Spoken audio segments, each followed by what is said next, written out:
Hello, everyone, and welcome. My name is Lara Waldman. I am the Abundance Activator, and it's my great pleasure to introduce you to Rachel Henke, who is the Fearless Transformation Coach, and she's the best-selling author of 2 books. Welcome, Rachel. It's a great pleasure to have you here.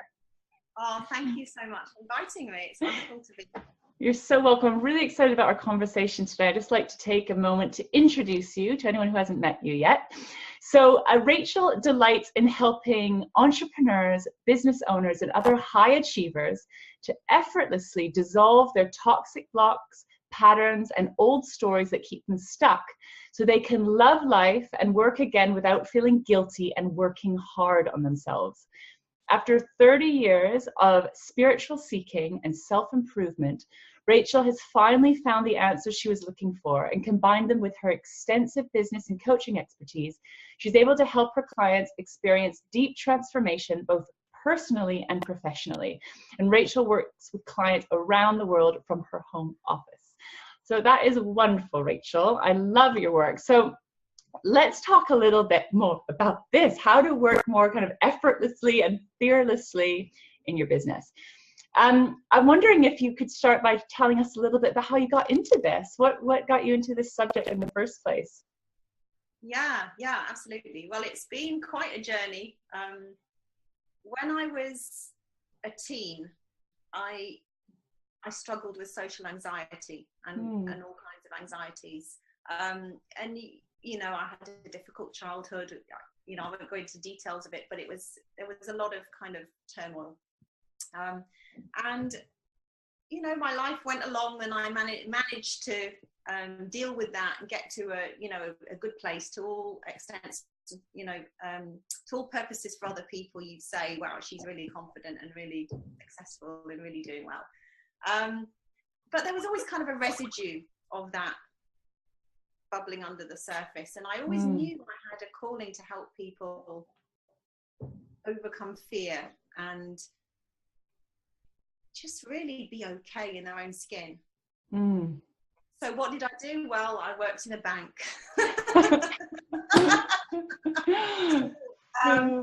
Then I took then I went on a journey that lasted many years. I traveled a lot. I lived in Jerusalem for many years. So I've always had a strong spiritual side and been very close to a kind of, spiritual source. And I was in the job world for quite a number of years. And then what happened was we decided to make a major change in our life. And we left Israel and moved to a sleepy little village in the UK. Which is where I am now. So you can imagine it was a totally different lifestyle to living in kind of turbulent Jerusalem. And it was at that point that I started my own business, because I just, you know, to be really frank, I wanted to be at home for my kids. I had 2 young kids. They were like 3 and 5. I couldn't see any way how I could do all the things that I wanted to do, which was study, write books, have some kind of business, be around for my kids, and you know, just live a good life. And I couldn't see how I could do that by getting another job. No childcare nearby, no family. We were really just starting again from scratch. And that's when I started my first business. It was a wellness business. It was a network marketing company, and I was introduced to personal development in a really big way. Like, I'd already been reading a lot of personal development, especially spiritual stuff, since I was quite young, but I really kind of was baptized by fire, shall we say, in personal development with trainers like Jim Rohn and you know, people that were kind of really globally known. So I was in that company for quite a number of years, and my journey was kind of up and down, as it is, and I traveled a lot and worked globally. And I learned a lot. Like, I learned a lot about people and leadership and stuff like that. I learned a lot about business. I learned a lot about money. You know, I learned, a ton of stuff, probably the hard way, to be honest. And then I just kind of around 2006, I think it was, I just had this idea that, wow, why am I like driving all around the county on top of traveling all around the world for seminars and trainings? to build my business, when actually there's this new little thing coming online. Like, you can actually meet people online. Like, you can build your business. What if I could build my business online? So I was an early adopter for social media. And I started building my business globally online, and just from this little village. And that was how things started to really take off for me, in terms of having a global following, and really, you know, starting to write some books and create some products and things like that. And then gradually I just really moved fully into the world of coaching. And I was kind of a combination of a consultant and a coach. And then a couple of years ago, I came across an understanding which, after 30 years of kind of really spiritually seeking and trying to fix myself, looks very clear to me now that that's what I was trying to do with all the personal development. Yeah. When I get this, then I'll be happy, then I'll be okay, then I'll finally be fixed, right?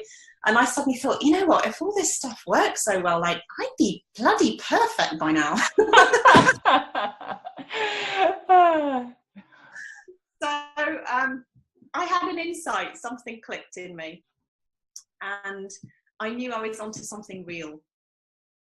And so I started to coach a different way, and I started to help people, because I wrote a book called The Niche Expert, I wrote a book called The Freedom Solution. Like, now I feel like it's gone much deeper than that. It's like, you know, all of that stuff is great, right? We need stuff in the world of form. We need to do stuff. We want stuff out there. We want to create stuff. But I feel like now the work is, rather than showing someone how to be an expert in their niche, I'm showing them how to be an expert of their own life, like how to trust themselves deeply, so that whatever shows up, they can handle it, and have a confidence in that what they need will appear when they need it. And also with the Freedom Solution, it's like it's about a business model. It's about a freedom business model, which worked beautifully for me. Like, I have a really nice lifestyle. I've got 2 kids. I do what I want when I want. I've got time to write. I've got time to do whatever I want to do, and work from home. And, you know, let's face it, it's pretty cool, right? For us coaches. But I see this is the basement. Like, people think their freedom, and myself included, right, when I wrote the book, they think their freedom is somehow in having a business that looks like this, in having 20 clients that pay them this, in having the husband that does this, in having the children that do this, like all this stuff outside. And they, like, I see them like scrabbling to get to this place frantically, thinking that is what's going to give them the happiness and peace and self-worth that they're craving. And it doesn't live there. And, you know, we see that over and over. And, you know, I'm not anti-prosperity or anything like that. Like, I love making money. But there's no, like if you've got a feeling, and I work with a lot of clients who have feelings about they're not good enough, even if they're really successful, right? And I have this myself, and I still do sometimes. It's like that imposter syndrome, that feeling that seems to just be so prevalent with, you know, with women especially. Yeah. And it's just like they're buying into this whole story of they need this, and that will give them the self-worth. And if you've got a feeling of any type that's like painful, it's because of your thinking. I mean, your thoughts are directly creating your feelings in the moment, and they can change like that, but they won't change more than perhaps for a few minutes or a few days when you get something, because that's not where the solution is. Like, there's no external solution to a feeling, I suppose, is what I'm trying to say. So my work shifted in such a massive way, along with my business, along with my life, along with the way I see everything. And that's what I've been doing, and I'm doing with my clients now. And the results are just amazing, because it's people's whole experience from the inside out is changing, as opposed to, let's look at this and fix this. Let's move that around there so that you could feel better. Mm.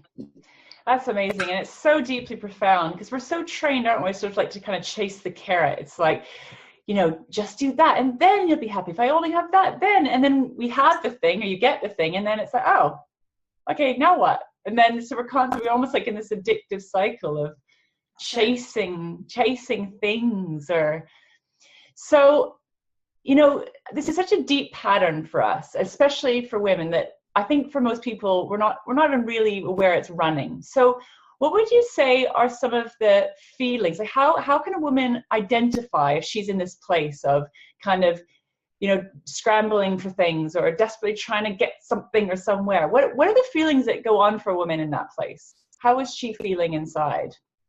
Yeah, well, it's like feelings are just feelings, but we take them really seriously. So when what I'm talking about with you know, we're trying to manage all this outside so we can feel a certain way, like that would be great if it worked. It doesn't. So it's like we have this idea that our mind is like a camera, that what's happening is really happening, but actually it's a projector, and we're creating our experience all the time, moment by moment. So there's a ton of ways in the world of form that it can show up, but it's mostly just, you're not happy now, like now, like today, like before you have the 6-figure, before you have the 7-figure, you know, this is in our kind of world, right? Before you have the best-selling book, before you have, it's just this, like, what I love about this work is like I'm working with reality. It's not about positivity. Now, I'm a really kind of optimistic, positive person, and I'm not knocking that. I think like if you're positive, things generally work out better than if you're negative and moaning.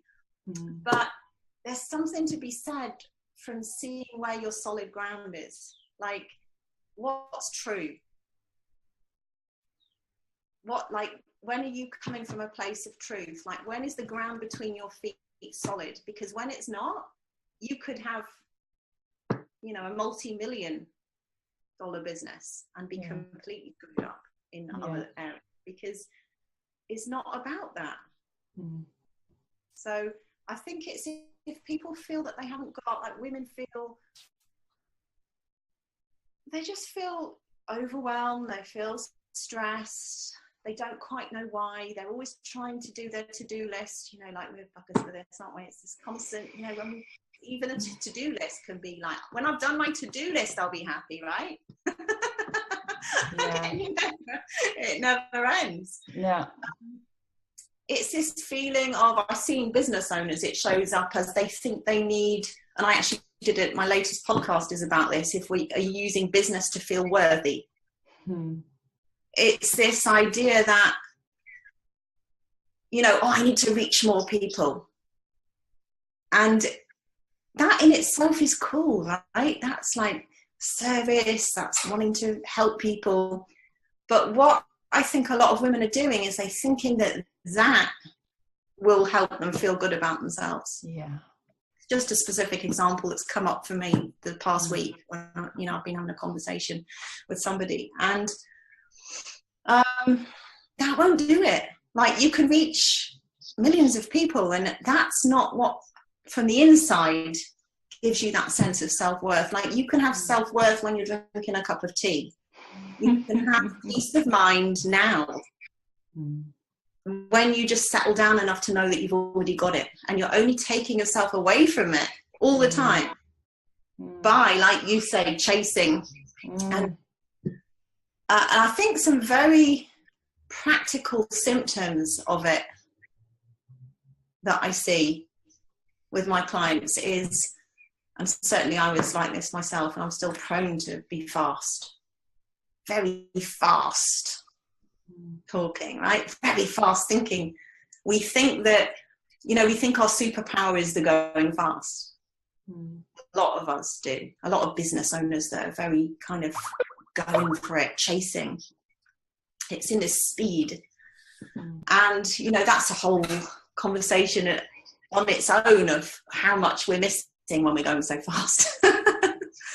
But that's a symptom, I think, of, how can they see if it's showing up for them? Like if you've never got enough time in the day, you always feel like you're looking to the future. Yeah. Yeah. You're going very fast all the time, even if you're not fast physically, or even if you're not talking. You're on your phone every minute. You're on your iPad. When you're not on your iPad, you're on your computer. When you're doing something else, you're listening to something else. Like you're not there. You're not fully available because you've got so much to do and you're thinking. But actually what it is, it's your thinking. Your thinking is just playing tricks on you. It's like it's going so fast and that's what's overwhelming you. It's not what's going on around you, although it really looks like that. It's a compelling trick, right? It really does feel so real, doesn't it? It just really feels like this is reality. This is the truth. Yeah. So if you don't know that, and most people don't, right? Like this is, as I see it, the cutting edge of psychology, the cutting edge of personal development. It's like, if you don't actually know that this isn't all real, like obviously things are happening. I'm not saying they're not, but your perception of it is completely 100% thought created. Yeah. So if you're constantly buying into all your own patterns that you're running, or your pattern of, I'm not good enough and all this, you're just, you can't see the truth. It's like you're not calm enough to just see that actually you're perfectly fine. If you just let yourself be, like everybody's perfectly fine. Until they take themselves away from being perfectly fine with this very fast thinking. Yeah. And for me, and I really see this clearly now, what I used to do when I was very anxious was I would spin off in this thinking. And I'm not there, right? It's like, it's I call it future fearful thinking. It's just, it goes one step beyond sitting here and believing everything is as we think it is. Like believing that your husband actually is really annoying. When you said something, right? I know women will relate to this, right? Like believing it's very real, and it doesn't matter that someone else could come in and say, wow, I've got a lovely man. It's like, there's that, but then we can go one step. What it is with the future fearful thinking is it's even more compelling, because it's you're spinning off into the future and you're not working with reality. You're not working with solid ground. Yeah. You're trying to fix stuff that hasn't happened yet, and you're creating scary problems that haven't happened yet. Yeah. And how the hell will you have enough time or like mental bandwidth or clarity to be effective in what you actually need to do now? Yes. Do I was getting the image of when you're a little kid and you think there's monsters under your bed, or you think that the pile of clothes are like some scary creature. That our minds do play tricks on us, don't they? And they create very scary, or create mountains out of molehills, so to speak.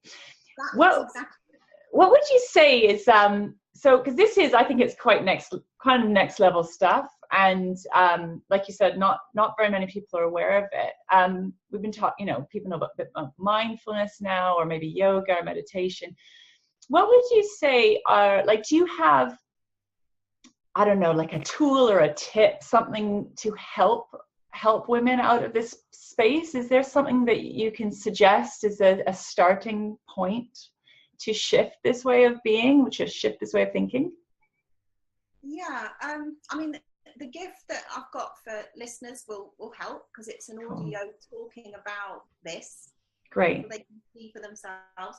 But what I absolutely adore about this work is that there's no tools or techniques. Sorry. Like, I was the queen of tools and techniques, right? I was the system person. Like, I could make a system and a tool and a technique, and I loved it, right? I was like that kind of systems geek. But what I've seen with this, and what is true in this, is there's no better tool or technique for you than to have access to your own insight. And the way that you can have, like, I can point you in a direction. I can point, we can all be pointed in a direction of where to look. And when we know where to look, we're much more likely to see, right? So I can point you in a direction of noticing those things we've talked about. That's the first thing, right? Because you might not even know you're doing it. Like, you might think your future fearful thinking is real. Yeah. So notice it. It's awareness. It's like, kind of really taking myself off. And it's not mindfulness either. Like, mindfulness is nice, but that requires some kind of effort. This is just noticing. And I do it, and I catch myself out. Like, there you go again, Rachel, you're like a million miles away. And I'm not talking about lovely, creative, what could, like, lovely ideas and insights. I'm not talking about that. It's a different feeling to it. It's a fast-paced, manic kind of fearful thing. It's different. So get eyes for it. Like, just start to notice that. And then the other thing is, like, when you know that, like your mind self-corrects, you don't need to go in and do anything to it. Like, our minds just are designed to self-correct, to calm down, to settle down. One of the examples that my mentor uses is like a snow globe. Like, we've got this snow globe, we shake it, right? And that's what we do with our minds. We think, I've got a problem. Let me shake it. And especially for, I work with high achievers, like high achieving business owners, all kinds of people really. But they want to know how to do it. They want to work it out. They want a solution now, right? So we shake it, not understanding that actually it's a bit like, what this reminds me of is, like, when you're on your computer and you get really impatient. I'm sure you do. Never. I'm sure somebody can relate to me, right? And you start opening too many windows. Right, yeah. And then, I don't know about on a Mac, you get, I call it the colour wheel of death. Yeah. Like, the spinning wheel. And it's like, it can't work. You're bombarding it. So your mind is built, like, you're built for success. Your mind is quiet naturally. We don't need to. And I'm not knocking meditation. If you like meditation, go for it. But we actually, for a lot of people, myself included, meditating was hard work for me. Like, it would just feel like something I had to do that was another thing on my list. Oh my God, I'm not quiet enough. My mind's not quiet enough.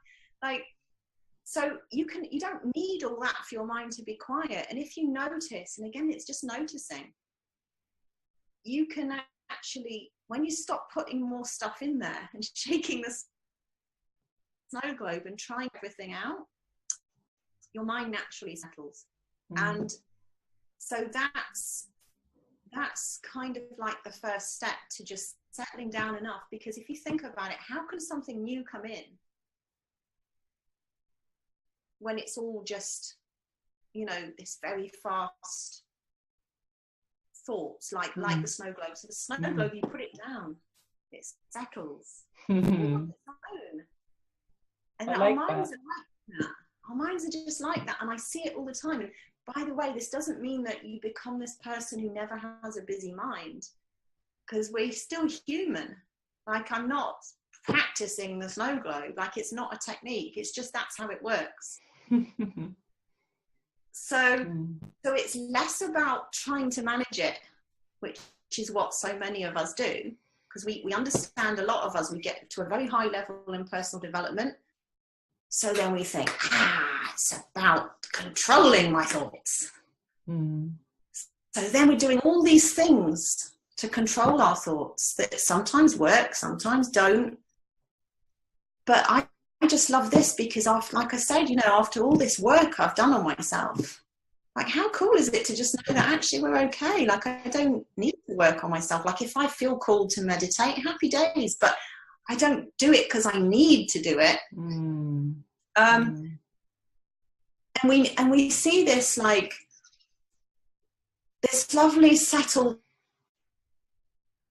feeling, quieter mind. It's like having some respect for it tends to get more of it.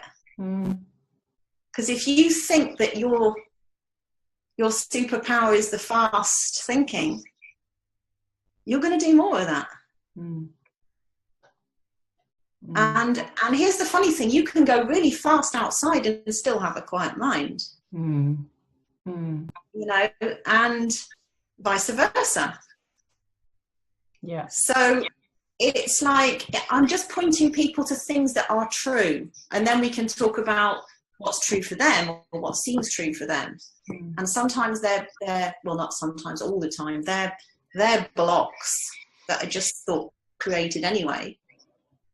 Don't need anything doing to them. Like they don't need moving about, shifting around. Let's look at it in a different way. This is where this is very different.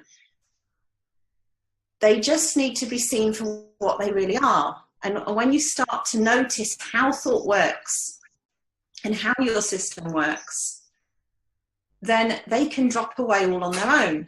Or they can, if there's something to be done, you'll have clarity on what to do.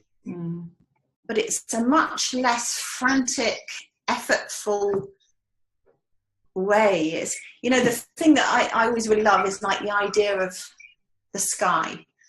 So the sky's like, it might be full of clouds.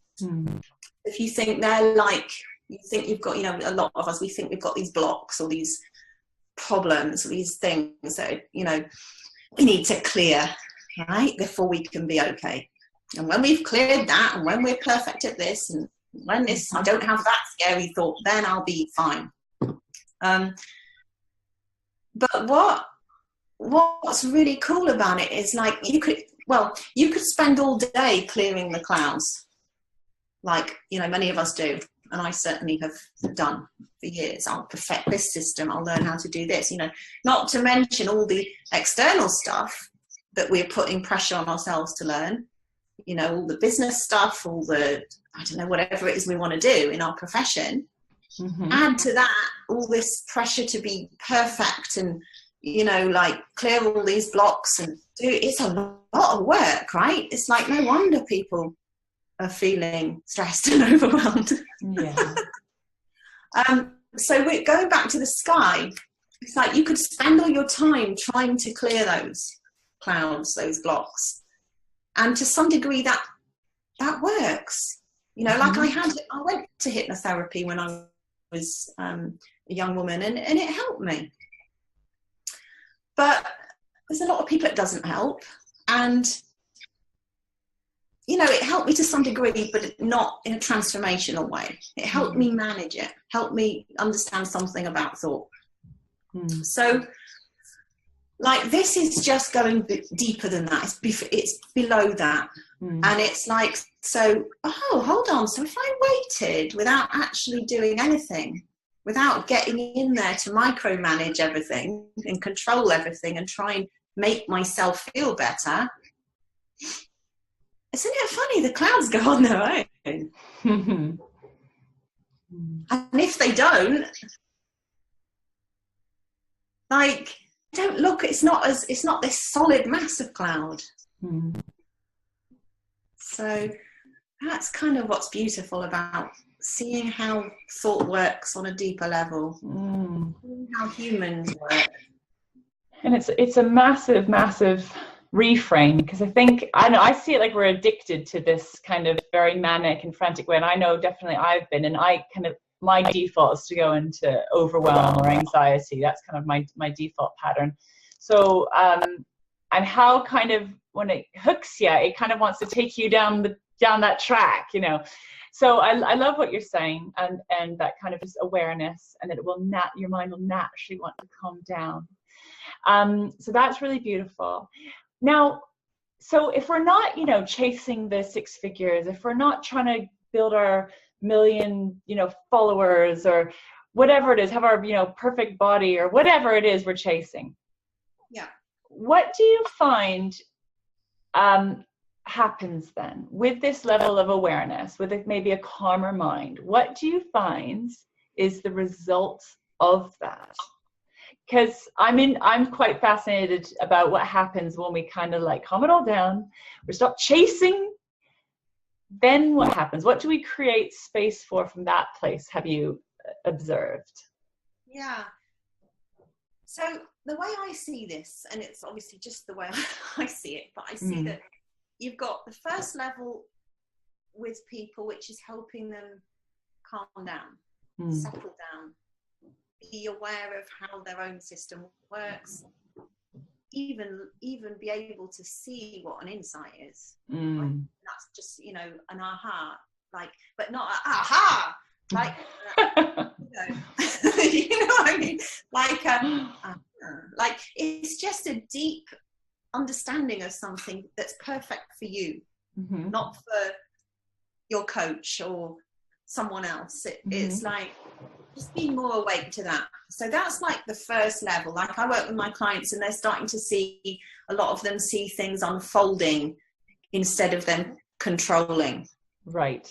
And when they do that, like an example from a client, you know, I won't name names or anything, but is she had this idea that she wasn't worthy of, like she was invisible a little bit. She'd been at home for quite a while looking after kids, had lost her career because she put it kind of, you know, on the back burner. And she was doing work for like the family business, but she just kind of felt invisible and like just not worthy really, which again, as I say, you know, it's such a pattern running for us ladies. Yeah, it is. And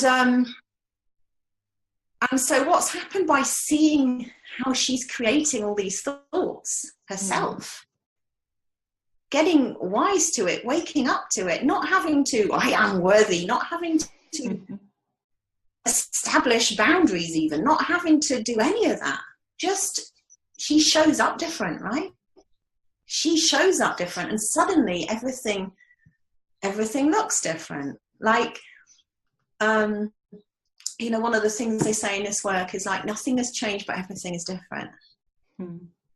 And sometimes it does change, but it changes more. It's just that lovely space of flow. It's like, you're not making it, you're not claiming it. And like, it's just, she's more able to see the truth. So, you know, she shared with me that like last year, she really believed that she couldn't get a job outside the home, or she couldn't earn the kind of money she wanted to earn, or she couldn't do what she wanted to do. And now she just thinks that's quite funny that she thought that, like she can see. And it doesn't mean there's some guarantee about what will happen for her or whether she'll get what she wanted, right? What she thinks she needs, because it's all the way, right? This carries on all the way. It's the consciousness rising.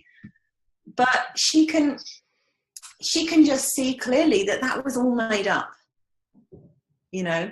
So from that space, once people have settled down and we've all got our own stuff, right, that we're running. Yeah. Once people are at the stage where they've settled down, then they are open to opportunity. Yeah. We think, I've certainly thought that when you're making it happen and you're doing all the stuff that you need to do, you are like, you're doing what you need to do to build your business or to create your project or to do whatever it is you want to do. But actually, when you're in a very revved up space, you're missing so much stuff. Like, you're missing opportunities because you can't even hear what people are saying to you. You're missing, like, Well, the big thing to me at the moment, it seems like people are just missing out on each day. Like they're missing their life, the quality of life, Yeah. the enjoyment of just me and you here, Lara, sitting, having a conversation. We've got nothing on it. It's like, you know, it's beautiful. It's like, but what people do is they're doing this and they're thinking about what they have to do after this. Mm. So in terms of results, it's like the potential, like our own creative potential is limitless, right? And so from a grounded place where you know what's true, and you're still human and you'll still have days where you spin off into your thinking, you can come back quicker. Yeah. You know, you're wise to it. Like, I know what's going on now. I'm like, aha. So what it means is we're just more available to do whatever it is we want to do. And there's still no guarantee that it will work as we want, because we can't control what's going to happen. But we can give it a really good go. And more importantly, in my view, is we can actually enjoy giving it exactly, go, because we're not waiting for it to happen as we think it should happen. And then getting there, it doesn't look like we thought, and then we're either happy for 10 minutes or we're depressed because it didn't turn out like that, and so did it better. Yeah. Absolutely. Oh my goodness me. Well, I think, you know, what you're sharing is just so deeply profound. It's about enjoying life. It's about enjoying every moment. And actually what I hear is creating space for opportunities and our intuition and insights and the magic of life. And it's really, really beautiful. And I love that you're doing this work, and especially for these high achieving, you know, business women, because so much amazing potential. And yet we're kind of losing the point a lot of the time. And I know for me, I really relate to everything you're sharing. I have this, you know, practice of coming back, remembering. But I just want to, you know, thank you for reminding us and sharing this information with us today. And you've got a really lovely special offer, which is a gift for everyone watching today. And there'll be a link below this video, which is, let me just find it here. So I'm going to scroll down. So it's called Fearless and Free Transformation. It's an audio class. And this is, this Fearless Transformation audio class reveals the misunderstanding that effortlessly dissolves your stress, overwhelm, and feeling like you don't really deserve your success. Rachel also answers the question she gets asked all the time: how do I clear my blocks so I can get unstuck and create what I want?